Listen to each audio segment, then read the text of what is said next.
We're at a really interesting point in medicine, aren't we? The whole promise of uh, personalized treatments feels much closer now. It really does. It's moving from science fiction to actual clinical practice in some areas. And a huge piece of that puzzle is pharmacogenomics, PGX, for short. Right, which is basically understanding how your specific genes, your individual genetic makeup, influence how you respond to medications. It's all about getting away from that, one-size-fits-all model. Exactly. And here's where it gets particularly relevant for our discussion today. Yeah. Thinking about specific groups who could really benefit. And, well, one group where this kind of personalized approach, especially using PGX, holds just enormous potential is the military. Ah, okay. Why specifically the military? Well, service members face a pretty unique set of circumstances, don't they, when it comes to their health, their medication needs. You mean like higher rates of certain conditions, Yeah. the job demands? Precisely. Higher rates of pain, certain mental health challenges, plus the absolute critical need for treatments to work effectively, especially in, urgent or operational settings. That makes sense, and that's exactly what we're going to dig into today. We've got some really interesting documents here outlining a proposed pilot program. Hmm. The aim is basically to bring PGX testing right into the military health system, the MHS, for active duty personnel. And it's not just an idea floating around. You mentioned it's tied to the FY24 DoD Appropriations Act. That's right. So it clearly has high-level attention. It's something they're actively looking into. So what are the sources we're looking at? Okay, so we have a pre-announcement from MTech, that's the Medical Technology Enterprise Consortium. They're calling for proposals for a pharmacogenomics testing for military readiness pilot. MTech, right. They often handle these kinds of innovative medical projects for the DoD. Exactly. And then building on that, we have an enhanced white paper from a company called Felix Medical. Felix Medical. Okay. And they've laid out a detailed plan, basically their proposed response to MTech's call. So we kind of have the challenge and a potential solution side by side here. Got it. So the MTech pre-announcement sets the stage, the requirements, and Felix Medical offers a way to meet them. Perfect. So our goal today is to unpack this whole initiative. Yeah. We'll look at what MTech wants to achieve with this pilot, What Felix Medical is proposing, their team, their tech. how this whole thing might build on past experiences, like the VA's phaser program. Oh, yeah, that's a really important comparison point. Definitely. And ultimately, what impact could this have on military readiness, on healthcare delivery within the MHS? We want to get everyone up to speed on what looks like a pretty significant potential shift in military medicine. Yeah, it's fascinating how the science, our understanding of genetics and drug response, is now really meeting these very practical, very pressing needs within the military context. Absolutely. Those unique challenges service members face, like you said, they just build a really strong case for a more tailored approach. So let's really dig into that why a bit more. Why is PGX seen as such a critical need specifically for the military? Well, as you touched on, you see higher rates of both acute and chronic pain. Just think about the physical demands, training, deployments. Yeah, that makes sense. Leads to more prescriptions for pain relief. Exactly. Opioids, NSAIDs, sometimes even antidepressants get involved if there's a chronic pain or mental health overlap. And what about the mental health side directly? That's another huge factor. The psychological stressors, they can contribute to higher rates of things like anxiety, depression, PTSD. So getting the right behavioral health medications is vital. Absolutely vital. Yeah. And think about operational settings. You need medications to work fast, reliably, with minimal side effects. There's just no time for trial and error when mission readiness or safety is on the line. Right, you can't afford weeks of trying different SSRIs to see what works, or finding out an opioid isn't providing relief when someone needs to be functional. Precisely. And that's where PGX potentially becomes, well, a game changer. But also, By looking at that genetic blueprint, you can predict, with much better accuracy, which drugs are likely to work well for that specific person. and which ones might cause side effects, Yeah. or just not work at all. Exactly. Identify potential problems before prescribing. And this goes beyond just saving healthcare dollars, though that's a factor. It sounds like it's more about mission readiness, preventing treatment failure, reducing lost duty days. Avoiding deployment delays. It's fundamentally about ensuring personnel are healthy and ready. Can you give some specific examples, gene-drug pairs that are particularly relevant here? Sure, the Felix White paper brings up some key ones. Take CYP2D6 and CYP2C19. These genes heavily influence how people metabolize common opioids like codeine and tramadol, Okay. and also many common SSRI antidepressants. So what's the implication? Well, a significant chunk of the population might not get good pain relief from codeine because of their CYP2D6 genetics. Hmm. Or they might metabolize an SSRI too quickly or too slowly because of CYP2C19, leading to side effects or lack of effect. And PGX testing could spot this beforehand. That's the idea. Spot it before the prescription, allowing the doctor to choose a different drug or adjust the dose right from the start. Okay, that's pretty concrete. Any others? Yeah, they mention SLCO1B1. Variations there can affect tolerance to statins cholesterol meds. Which are becoming more common with health screenings in the military, right? Right. And then there's HLA-B 57.01. That's a critical one for avoiding a potentially severe, even life-threatening allergic reaction to abacavir, an HIV medication. Wow. Okay, so these aren't just theoretical possibilities. Not at all. These are real-world scenarios where PGX can directly lead to safer, more effective treatment. It really shifts the focus from generalized care to something much more precise, much more personalized. But as you mentioned, this isn't widespread in the MHS yet, right? The MTech announcement even acknowledges that. That's right. The potential is clear, but the actual implementation, it's been limited. There have been some significant hurdles. So what are those roadblocks? PGX isn't brand new science. What's held it back in the MHS specifically? Both the MTech document and the Felix paper point to a few key things. A big one is integrating the results into the electronic health record, MHS Genesis. Ah, the EHR integration challenge. Yeah. Always a factor. It really is. If the PGX results aren't easily accessible right there in the provider's workflow when they're prescribing, it's just not going to get used effectively. It has to be seamless. Makes sense. What else? Provider education is another critical piece. Interpreting these results, knowing how to apply them clinically, it takes specific knowledge. And maybe not all current MHS providers have had that training. It's a fast-moving field. Exactly. Plus, you need genetic counseling support. Patients will have questions about their results, what it means for them. And providers might need backup too, right? For complex cases. Definitely. Having access to genetic counselors or clinical pharmacists with PGX training is really important for provider confidence and appropriate use. Okay, EHR integration, provider education, genetic counseling, anything else? Yeah, the challenge of tracking outcomes. To really prove the value, you need solid data. You mean data showing it actually improves safety, makes treatments more effective, maybe even saves costs in the long run? Precisely. And setting up the systems to collect and analyze that kind of data robustly, well, that's a complex job in itself within a large system like the MHS. So it sounds like all these factors, EHR issues, education gaps, counseling needs, outcome tracking difficulties, have kind of collectively slowed down PGX adoption. That sums it up pretty well, Yeah. and that's exactly the gap this MTech 25 PGX pilot program is trying to fill. Okay, so let's pivot to the pilot itself. What are MGEC's specific goals here? What do they want this pilot to achieve? Well, the first big goal is pretty straightforward. Actually integrate validated PGX testing into routine care at military treatment facilities, MTFs. So not just research, but part of the regular clinical pathway where it makes sense. Right, and they need to show it makes a real difference. The pilot has to demonstrate an impact on medication safety, treatment efficacy. And provider confidence. That's interesting. Yeah, if providers feel more confident making prescribing decisions because they have PGX info, that's a major win for adoption. And how does the EHR piece fit in? You mentioned integration was a hurdle. It's central to the pilot. A key objective is embedding clinical decision support CDS right into the EHR workflow. CDS. So like alerts or guidance popping up when a doctor is prescribing. Exactly. If a provider is about to prescribe something, the system should automatically check the patient's PGX profile and flag potential issues or offer guidance. Does MTech get specific about the tech needed for that? They do. They specifically mention needing an API and application programming interface within the MHS EHR. Okay. And it has to meet really strict security standards, naturally. They mention NIST 8582 and specific DFARS clauses for protecting that sensitive genetic data. Makes sense. What kind of gene-drug pairs will the pilot focus on? Actionable ones. Yeah. Pairs where the genetic info clearly guides clinical decisions. Yeah. And the focus is on areas highly relevant to the military. Pain management, behavioral health, cardiology, the ones we discussed earlier. You got it.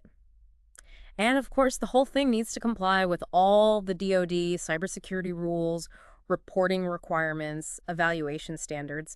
It has to fit within their framework. So the ultimate aim isn't just the pilot itself, is it?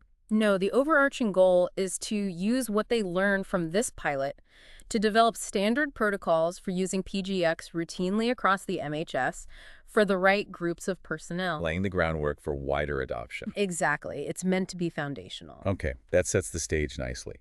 Now let's look at the potential solution provider, Felix Medical. How are they proposing to meet these MTech objectives? Well, looking at their white paper, they seem to have really thought through MTech's requirements and built a comprehensive response. What's their background? Do they have relevant experience? It seems so. Their focus is mentioned as precision medicine for underserved populations and federal health systems. So this DoD pilot seems right up their alley. And they're not doing it alone, are they? You mentioned partners. Right. Strategic partnerships look key to their proposal. They've teamed up with RPRD Diagnostics for the actual lab testing. RPRD. Okay, and DNA Visit for the clinical decision support tools and the telehealth genetic counseling.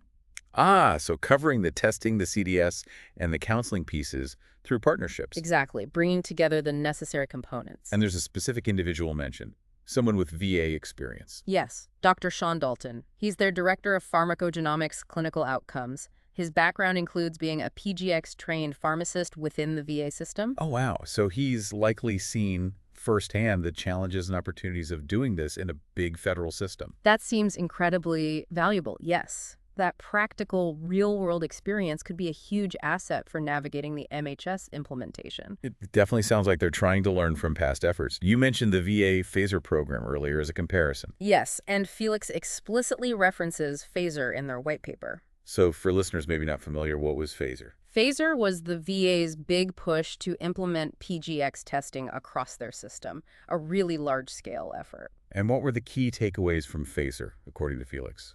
Any big successes? It's definitely successes.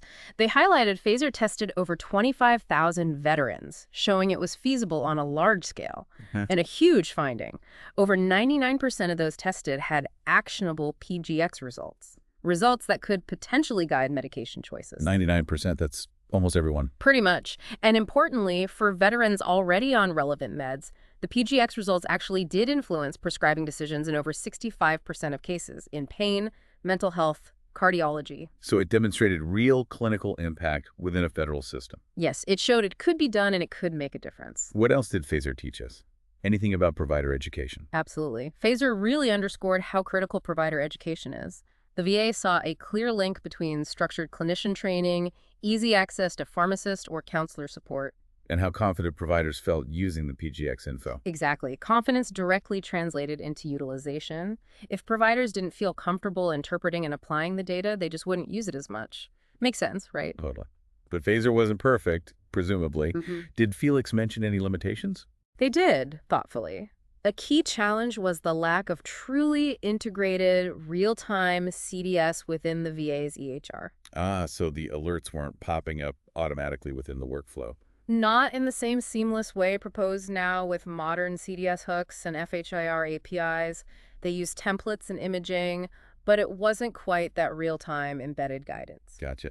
Any other challenges? They also noted variability between sites. Sites with less active provider engagement or fewer resources tended to use PGX less. Consistency was an issue.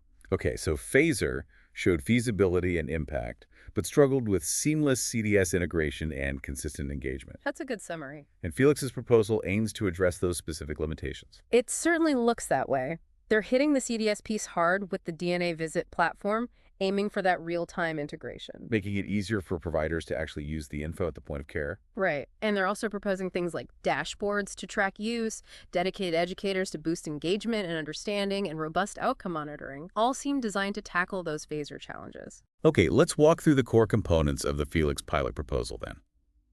How would it actually work, step by step? They lay out a pretty clear workflow. It starts, naturally, with participant enrollment and getting informed consent. Standard stuff, then sample collection. They propose using self-administered buccal swabs, cheek swabs. Oh, okay. Relatively easy and non-invasive. Seems like it. Easy to distribute and collect. Those swabs then get securely sent back to RPRD Diagnostics for the testing. And the test itself, what does it cover? It sounds quite comprehensive. They're talking about a panel covering over 25 genes relevant to more than 250 medications. With a focus on those DoD priority areas, SSRIs, opioids, statins. Exactly. Plus those critical hypersensitivity genes like HLA-B.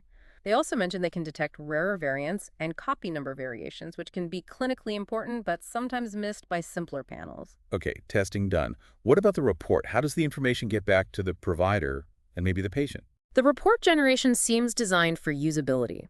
They plan to provide medication-specific guidance based on CPIC guidelines. CPIC, the Clinical Pharmacogenetics Implementation Consortium, the sort of standard setters. Right, and FDA guidance too. They'll use color coding for risk levels, provide summaries for non-specialists. Making it quick to grasp the key info. Hopefully. And critically, they plan to deliver the results not just as a PDF, but also in a structured data format, HL7FHIR. Ah, there's that integration piece again. Yeah. Essential for feeding into MHS Genesis. Absolutely crucial. And that leads directly into the DNA Visit CDS platform's role. Right, the clinical decision support, how does that work in their plan? They propose integrating it with the EHR using things like FHIR APIs and CDS hooks. So when a provider goes to prescribe... The system automatically checks the patient's PGX data in the background. Yes, and triggers real-time alerts or decision support messages right there in the workflow. Like suggesting alternative drugs, dose adjustments, or warnings about high-risk combinations. Exactly those kinds of things. Based on established guidelines like CPIC, they also stress it would be configurable. Configurable. Why is that important? To reduce alert fatigue, if providers get too many irrelevant alerts, they start ignoring them. So being able to fine-tune the system is key for it to be effective long-term. Good point. What about the education component? It looks quite robust. They're planning a comprehensive program for both providers and patients, leveraging Dr. Dalton's experience and DNA Visit's training expertise. What kind of training? A mix. Interactive e-learning modules, live webinars, clinical case simulations, trying to make it practical. And patient materials, too. Yes, patient-friendly stuff to help them understand their own results, plus telehealth genetic counseling. For patients with actionable results, and also for providers needing consults. Exactly, offering that expert support layer. Okay, and finally, how do they measure success?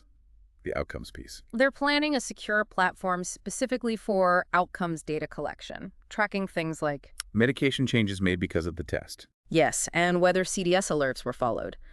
Also, tracking reductions in adverse drug reactions, medication errors. And those readiness metrics, like return to duty times. Absolutely. Return to duty is a key one. Plus cost analytics, all feeding into real-time dashboards for stakeholders. Wow, that is comprehensive. Did they mention a timeline? Briefly, they talk about phases: site selection, education push, then CDS integration, followed by outcome tracking over a 12-month period. It really does sound like they've tried to cover all the bases MTech laid out. It seems that way. When you map their proposal back to the MTech objectives, the alignment seems pretty strong. CPIC FDA guidance, CDS for MHS Genesis, the focus on mental health pain cardiology. The telehealth counseling, the outcome data including return to duty, and meeting all the DoD's cyber compliance requirements.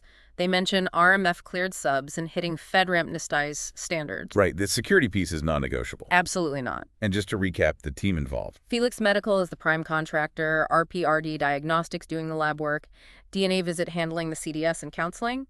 And Dr. Sean Dalton's VA experience, providing that crucial real-world perspective. Yes, and that ties back to another MTech requirement needing PGX-trained clinical pharmacists with practical experience in those key conditions like behavioral health and pain. Felix's team seems to check that box squarely. So stepping back, what's the potential impact here if this pilot goes forward and is successful? Well, for the service members themselves, the direct benefits could be really significant. Improved medication safety, better efficacy. Meaning faster recovery, faster return to duty. Potentially, yes. Yeah. Fewer adverse drug reactions, more optimized treatment outcomes overall, just better health, better well-being. And beyond the individual. A data generated could be incredibly valuable. Real-world evidence from within the MHS itself. Data that could actually inform policy, maybe lead to broader PGX adoption across the DoD. That seems to be the hope, maybe even influence other healthcare systems. The MTech announcement mentions potential funding up to $2.2 million over potentially 36 months. So a serious investment. It signals a serious commitment to exploring this, definitely. It could really pave the way for a more personalized standard of care in the military. Okay, so let's try and wrap this up. The MTech pilot seems like a really major push towards integrating personalized medicine, specifically PGX, into the MHS. It really does, a significant step. And Felix Medical's proposal, based on their white paper, looks like a very thorough, evidence-based approach. It tackles the specific needs of the military population. While also clearly trying to learn from and improve upon past efforts, like a VA's phaser program, addressing those known challenges like CDS integration and consistent engagement. And the potential payoff isn't just better health care for individuals, although that's huge. Right. It's also about potentially boosting overall military readiness, making healthcare delivery more efficient within the DoD, getting the right drug, right dose first time. That has ripple effects. Better outcomes, better operational effectiveness. That's the problem. So it leads us to the final thought, really, question for our listeners to chew on. Considering the really unique stressors, the intense demands of military life, how might widespread adoption of pharmacogenomics truly reshape healthcare for active duty personnel? And how might that, in turn, affect their ability to carry out their missions? Yeah, what are the deeper implications of tailoring treatment right down to the genetic level for the people who serve? Something to think about.